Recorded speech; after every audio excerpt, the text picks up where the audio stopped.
Hey guys, welcome to Classroom Conversations. I'm Rocky Logue. In today's episode, we have John Miller from Shalom Peaks Middle School. He's actually a TOSA now for the district. He used to teach 7th grade social studies. He's got great ideas about using games in classrooms, and not just gaming with technology, but incorporating board games, some really easy solutions to motivate kids and keep them going with their lessons. Let's dive right in and listen.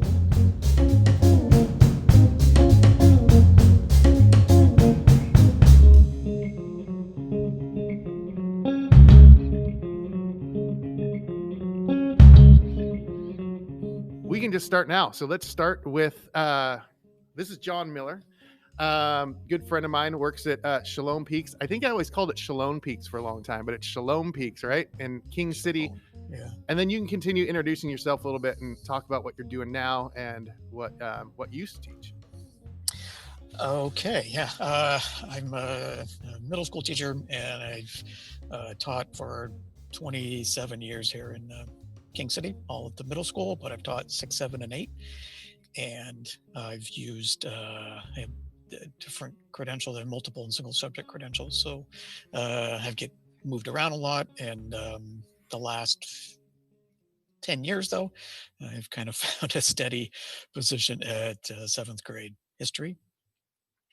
And so that is where I am at the moment. I was fortunate to get a Fullbright scholarship to study in Singapore for 6 months.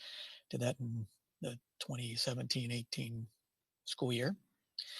And my interest within education is kind of motivating kids through discovered games and learning and their power, not just necessarily playing games, but at least implementing some of the things that I've learned from playing games and that kids like about playing games. And I thought, why can't we use that in our lesson design? So I've been exploring that for several years and have set up my classroom like that. And currently, though, due to kind of COVID, they've asked if I would move into a TOSA position to help teachers with technology and lesson design for the current situation. So that's what I'm doing this year, and perhaps longer after that too. Nice. And a couple of years ago, you were one of the 12 finalists for California Teacher of the Year, if I'm not mistaken. Was that 2 years ago or 3 years ago? It was fairly... That was also 2017, so like 16, 17. Yeah. Nice. With Amanda Sandoval. And it was a good crop of people. Cool. Yeah. And quite an honor. I've seen some of your stuff. I've obviously been to some presentations, and it's really cool. All the writing you get out of those kids in King City with, I've watched some of the game stuff that, and I say stuff like it's really, it's more intricate, and it gets piques a lot of kids' interests. And I've seen a lot of writing input that John's gotten those kids to do just out of, talking about it and putting them in game type scenarios. And it's not like, hey, cool math games, go play those. These are scenarios that he's created for his students to actually live that history and then write about it. So it's not just kind of a novelty, go off in the corner and play a game when you're finished, that'll help you. It's part of the actual embedded lesson, and it gets those kids immersed in that subject, and then they get excited about it, and then wow, look, they're actually writing paragraphs and pages and stories and things like that. So I don't know if that's what you're going to bring us today, but if it is, that's cool. But let's talk about your lesson design and how you think about, and especially right now, since we all have to use technology, how is it that you integrate technology into your lessons and and make it useful and not just a novelty, not just to make your life harder or make it bells and whistles, but as part of something that enhances your lessons? Sure. Several years ago, I kind of was working with the game concept, and I use games in class, but as I mentioned, I also just kind of use elements of games, mechanics of games that I think, oh, that's when I'm playing a tabletop board game, in the back of my mind, I'm thinking, "Hey, could I use this in my history class? Wow, this game is really about sequencing things. Wow, you really have to compare and contrast in this game. Gosh, you really have to know a lot of kind of ratios and proportions and formulas in this game. So how could I get that into some some lessons?" And at the same time, kind of like you, I discovered sort of that hyperdoc model of um, that really fits with my students in King City because we're really low level in literacy and math. So it's not just they're 2 or 3 levels behind in reading or math. You know, at middle school they're 5 and 6 levels behind, and it is a massive challenge. You know, we've all been taught how to um, remediate and differentiate for kids when there's a bit of a gap, but not when there's that much of a gap. And you've got classrooms with kids that read at a second and third grade level all the way up to 11th and 12th grade level. That's hard. So I worked within that sort of that hyperdoc model, the basic model of the explore and the explain and then the apply, and turn that into lessons or build lessons around that that don't necessarily have to follow the hyperdoc format, but it's just good design because it's the exploring is let's rely on the anticipatory set and get the background of the kids, get them hooked on it, do some little fun activities to get them to will explore what you want them to learn. That content is it it's introductory, so it might just be vocabulary. It might just be kind of visuals and orienting them to what the unit is, and that's what's technology is really good for. Because I have the with Google Forms, with websites like quizzes and things, it will score those mini assessments, those check for understandings right then and there live and give the kids feedback. And I don't have to do that. So when I still get to be the goofy history teacher that wears all the costumes and does all the stuff, the cool stuff that the kids like, but I can also give them some independent time as they're going around and doing my little check for understanding. And I'm either seeing the results come in on the computer screen or I'm monitoring. And I just do a checklist on paper, right? It's just the attendance thing. Good, good, good, good, good. They did it. They did it. They did it. And quickly, the kids will sort of separate themselves into the ones that are ready to move on versus the ones that are going to need more time. So in both the distance setting and the classroom, if you set up the lesson as it's a unit, let's say it's a week long or something, uh, I can set it up so that the students that are ready to move on are ready to move on. And in the hyperdoc model, it's that the explain. So and I want the same thing. I want the kids to be able to chat with each other, to share what they've learned, uh, potentially to work together. But I want something a little more concrete. I want a more of a formative assessment here. Uh, I want them to work together, really, and it's especially important for the kids in King City because of the literacy and the language issues. So, getting them to chat, and the tech also helps with that because that can be super fun and engaging, whether it's working together on creating something like a Padlet or as simple as a slideshow, the Google standby there, or I also fallen in love with Adobe Spark. The kids really love that, and Okay. it's free, and it's not just the videos, but you get the other cool graphic infographic kind of stuff. But that's also sort of independent. So while those kids in a traditional classroom, while they've moved on, that allows me to work with the kids that are still struggling with that checking for understanding in the part one. And in the distance model, that works too if we can work together, if we can collaborate. I know you're a big proponent of this too. In the distance learning model, we're not locked into, I've only got 30 desks in my room, so don't give me any more kids.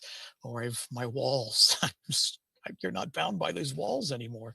So why not invite, if you're both teaching history second period, why not invite another teacher and teach history second period, right? Like, let's Mhm. say you I know you've got that Mansa Musa unit for the Saharan, sub-Saharan Yeah. Africa. That's awesome.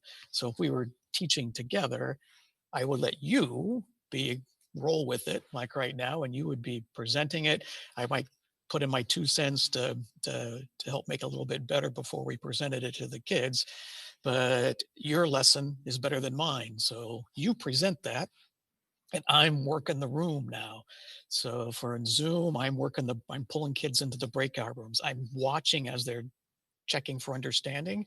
And if it's going south, I can butt in and take over and say, Mr. Lowe, can I pop in here for a second? I want to try to explain something maybe a little differently because we need some clarity here and clarify. Uh, but the cool thing that I really like about that model is pulling those kids into the breakout room where well, you're teaching the rest of the room. I'm now remediating, I'm differentiating for the kids. This is what SPED teachers do. Uh, and they do it magnificently. So why can't we do it for the rest of Yeah. the students? It doesn't have to be SPED students. It could be everybody. I'm doing the same thing.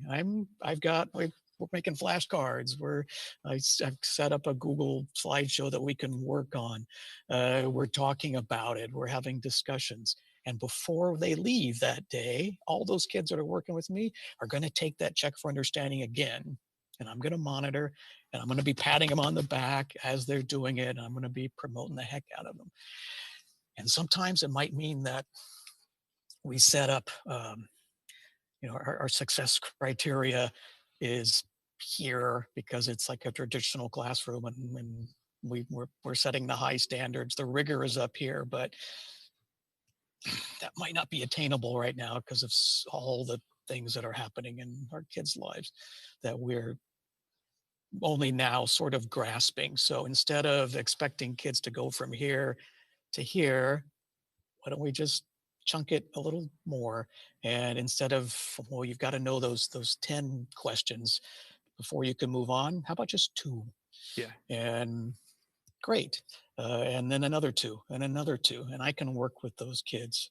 That way, nobody's going to fail the assignment, because if we're working on it for a week, either you're working with them in the main room or I'm pulling them in and working with them in small groups, moving them forward, Yeah. always moving them forward. And that's what I like about the games and gaming and bringing that into it. In the gaming world, and anybody who's watching this that are gamers, you know that um, you're always building to success. You're always working. If you fail, if you get killed right away, you learn something, you're gonna pop back and you're gonna keep moving. uh, but we're having a big issue with failing grades in our school, and I'm trying to get teachers to look at it as we're not punishing kids, Yeah. right? There's still teachers that use that F for leverage, that you're not doing my work, and that's why you're going to fail this class. But what if we change that concept into something that gamers can understand, which is you're going to get, every time you turn something in, every time you're successful, you're going to move up. You're Yeah. going to Like move up. level up, right? And it might not be that, it might just be that. But then we're going to build on it, and we're going to build success. And it could be in the grade book, that's just a check. It's participation. So maybe at the end of your quarter, you've got 15, 20 grades in there, and 8 of them are participation, and they're just check marks. Those kids have been working with one of us the entire time. They're there, and they don't deserve an F. So let them know that it's every 3 participations is going to be a little grade bump. We're gonna get you there. Um, and if they still can't understand, the other gamer thing here, trick, is um, they still can't get that past that assessment, that quiz. Give them a side quest. And a side quest, gamers and media understand it as, oh, that's what I got to do in order to be successful because I know in this next level, I'm going to face the boss and he's going to kick my butt because I'm not ready. So I need to go find some better armor. I need to go figure out how I can locate a potion that I can use. I need to become better before I can tackle that. So if you give kids that are struggling little side quest assignments that are the same thing, but they're smaller and they're going to build that competency. Uh, because without that, the kids don't feel that they can be successful at all, and that's what the intrinsic motivation is all about. We want the kids to believe that they can do it. We want them to show competency, and that's why I love the competency-based learning model. Um, Once they do that, they earn some autonomy, so they can start picking and choosing what they get to do to share and apply with you. Um, and that's builds a sense of kind of we're all in this together, belongingness, because they're working with other kids. Um, they're sharing with each other. And those are the three things that we want to get to build that intrinsic motivation. We want them to build competency, we want to be able to work together, and we want them to be autonomous as much as possible. And if we can build that into kids and into lessons, we're going to be successful, whether it's online or whether it's in the classroom. No, for sure. And that was a lot of good stuff. I want to rewind a little bit on some of it when you're talking about the hyperdoc model, just for everybody out there. Really, hyperdocs are there's a lot of people throwing around what they mean, but it's really taking your tools and using them to their best ability, your digital tools to enhance what you're doing. So it could be any tool. It could be a Google document. It could be a slideshow. And what you're doing is you're crafting that lesson. And like you said, with you're giving them a hook. It could just be a video that they just have to watch and they have to answer a question.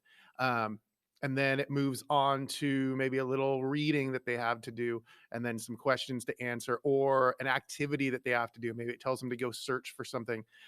Could be anything. Could be, if it's math, it could be doing some problems.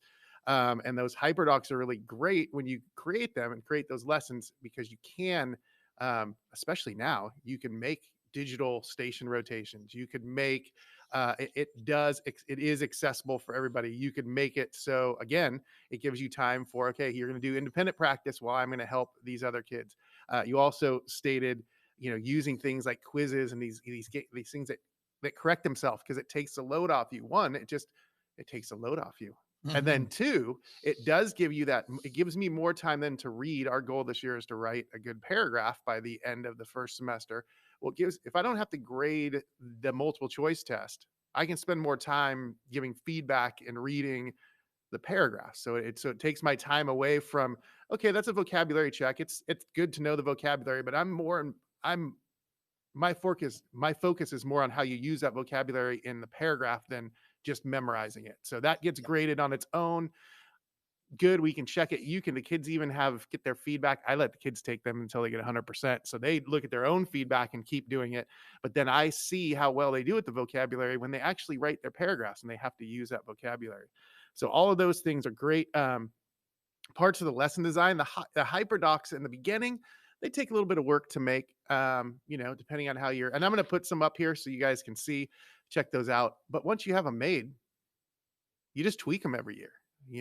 Cameron, my partner teacher, and I, we had one. We changed we did something really dumb.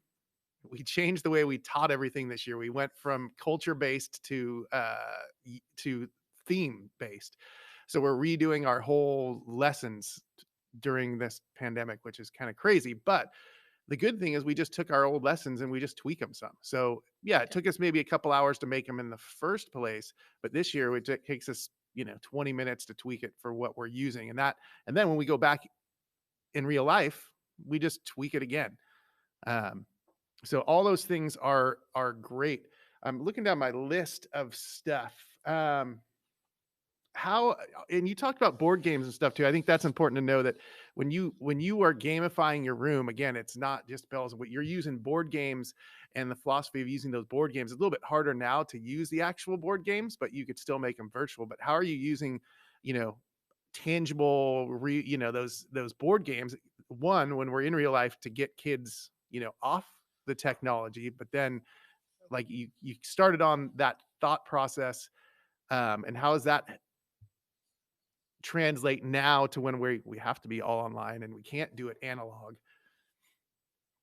Yeah, there's a couple of examples from the classroom that I use that I think that have some application here in the distance learning model, or at least in something more of uh, a hybrid.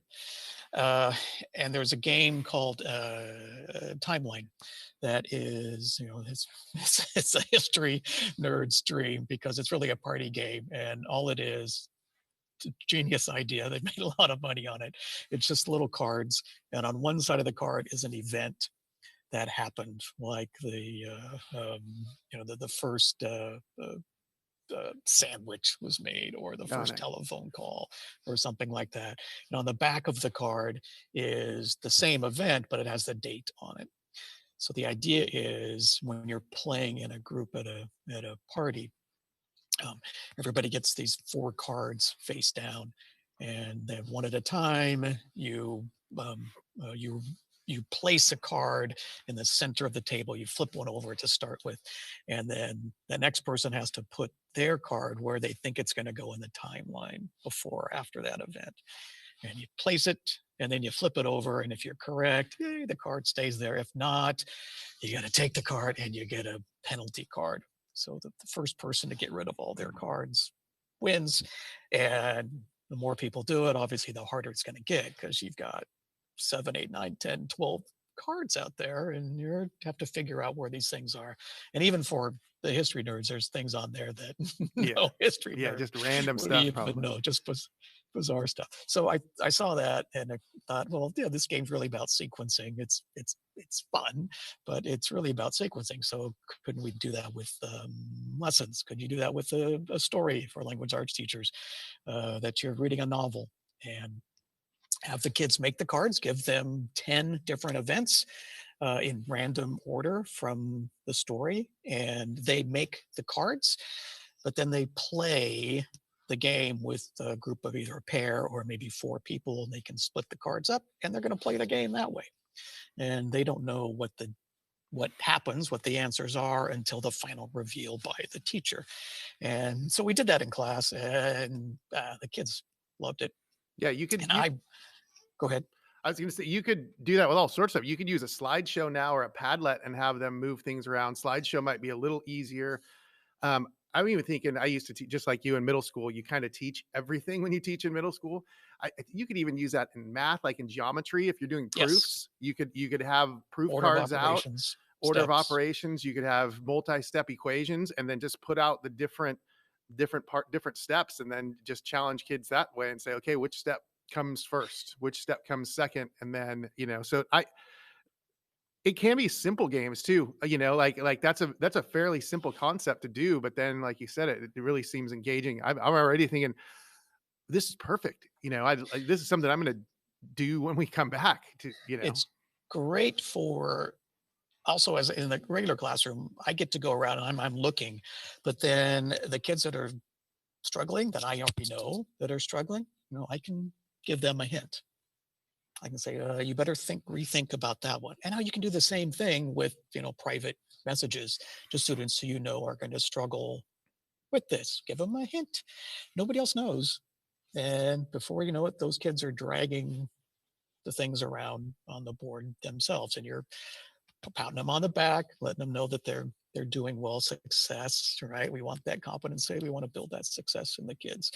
I took this idea to Singapore because that's kind of why I was chosen to go to Singapore, because I was going to share these games ideas, and I shared it with the teacher, and we did it with with a group of students. And he says, "Can I modify this?" Because the students in Singapore, this was at a high school as well, and advanced.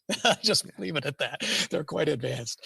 So he added literally another dimension to this game that blew my mind. It was for history, and they were studying causes of the Korean War.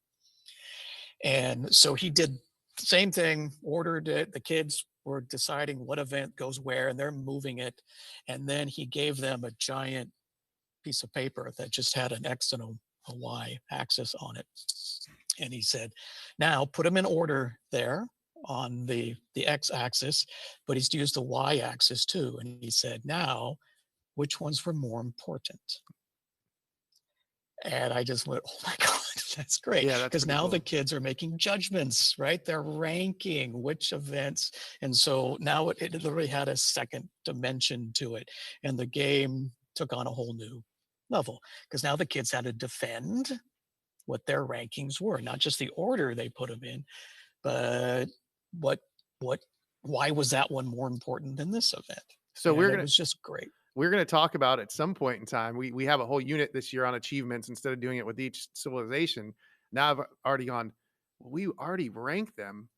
Now it would be kind of a good idea to take all of the achievements, even at the There end, you go. take the Muslim achievements, the China achievements, Renaissance. When did they happen? Tell me which ones came first, and then, like you said, what's the most important? Yeah, Is and from the lens from today, what's the most important? And you could use it from that time period. What was the most important during the 1700s? And did that have anything to do with the success of that civilization over the others? Yeah. so you're So that giving. one simple thing just blew my mind, and I just said, "Oh, this is great! I'm going to use this forever." And again, that's a simple. It's a. I mean, there's some stuff to it, but it's not a super complex lesson design. You take your lesson. If you're in class, you use 3x5 cards, and you can handwrite Mhm. them if you want to, or print them online. You're gonna have to tweak it with. You can use slides. You could even put out a slideshow and reorder the slides how they're supposed to go. I mean, there's all sorts of fairly simple ways that you could use it online. I'm sure there's timelines out there somewhere that you can use and generate things too. But Mhm. that's an awesome Yeah, strategy. any content area, even PE, because Yeah. it's anything that's got sequence, and it's what the steps involved, the rules before had to set up a game. It's every single subject area uses that. When I just looked at one of my other questions, so how are students assessed? And this could be even a good way to assess students. We talk about right now. I've watched stuff about, or I was just went to a conference and they were talking about if kids cheating on tests. It's like, of course they are right now. And is it really called cheating anymore? If you give a kid a test at home and they're googling the answers, isn't that what we all do? Right. So if you really want to assess their learning and you give them a multiple choice test, well, what would I do at home? What would you do? Yes, I might try to take it, but I got the whole Google. But this could be a way you could assess students and give them 5 cards, put them in order. So then you're checking whether they were, you know, whether they know the order, whether they were taking their notes, things like that. But then you could also go in depth with, and now write your response. Why did you pick the order? Or why did you pick the reason for this being more important? Why was the printing press more important than gunpowder or whatever it might be? And they can't Google that. I mean, they can, but if they're going to Google it. But that's something that they're going to be able to express their answer. You're going to be able to assess what they know, not just what they memorized or, and in this day and age that they researched and did. So this is a Right. kind of a cool way to assess the kids as well. Absolutely, yeah. It's a performance task, Well, and you can watch them do it. You can watch them do it live.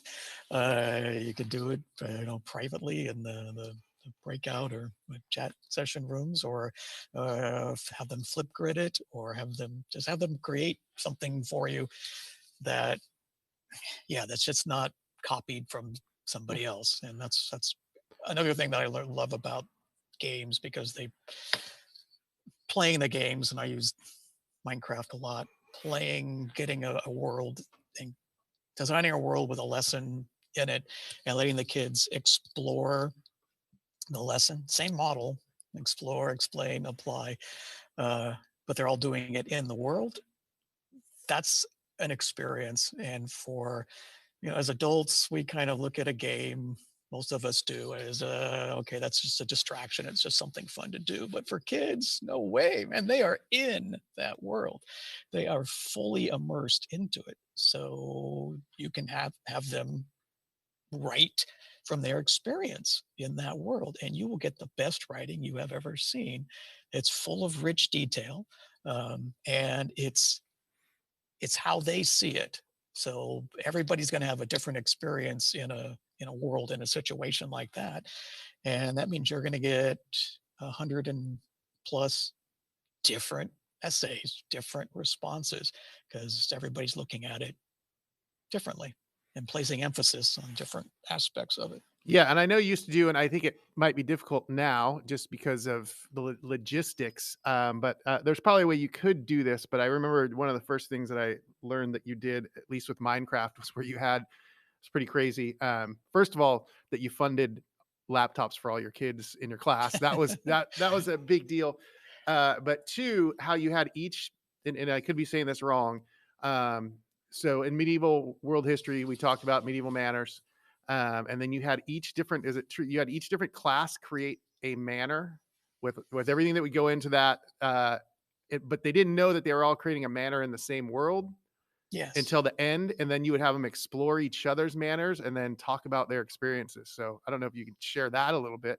Um, Yeah, that was fun. That was a really fun lesson because it's they you know we part of seventh grade history is to learn about feudalism, and what better way to do that than to drop them into the that feudal lifestyle. And okay, we're going to build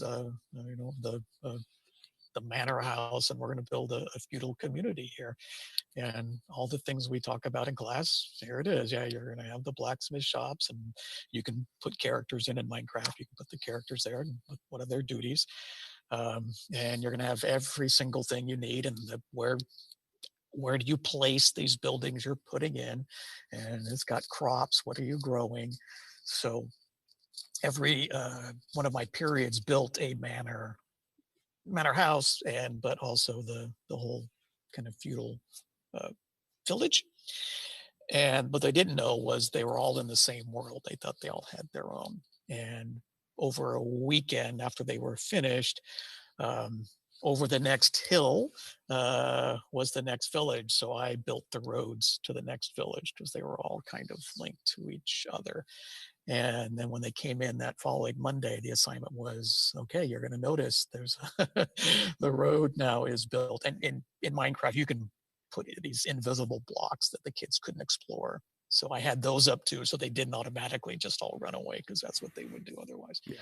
And I said, now, yeah, go run away, follow the road. And they discovered the other villages with the other characters. And then it came, now we've got this wonderful opportunity to compare and contrast each other, to interview other characters there, to see what one manor house compared to another one, what got left out, the design of them, where they put everything. So and the village names too. So it was that was very fun, and that's the kind of experiences that I want the kids to be able to explore. Because I had I had nothing to do with it. I just sort of set the map and said, okay, this group's going to start here, and that group's going to start there, and the kids build everything, and then they explore everything, and that's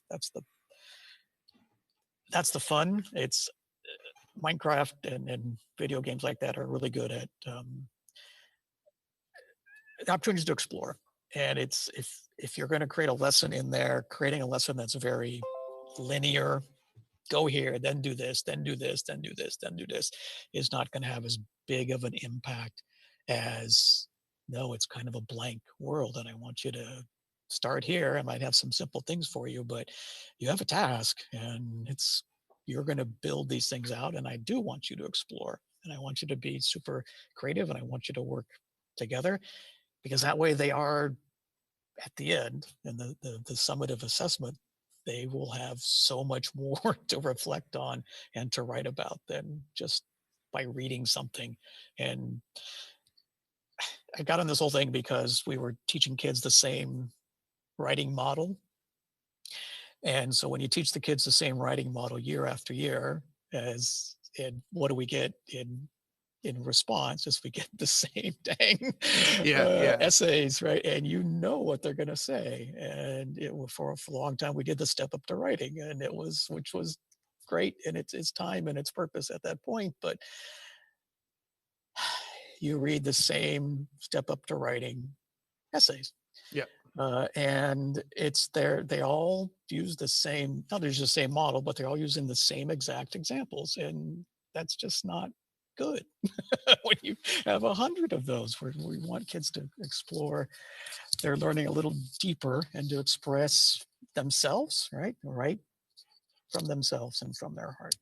Yeah. And that, I think the biggest thing, like with any educator or anybody that's doing this, is just the motivation. And if you can get the kids to buy in, or anybody, could be staff members in a staff meeting, if you can get people to buy into what they're learning, they're gonna take it on, and they're gonna be more willing to take the assessment and put their all into it. It's not just going to be a step. It's not just going to be like, well, what do I need to get this done? And be like, we're finished. Wait, are we done? I don't want to Yes. be done. I want to keep doing this.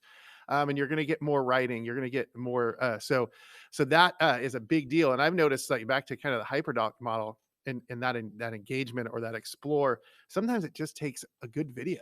Like sometimes it's as simple. I mean, what you did is really great and really complex.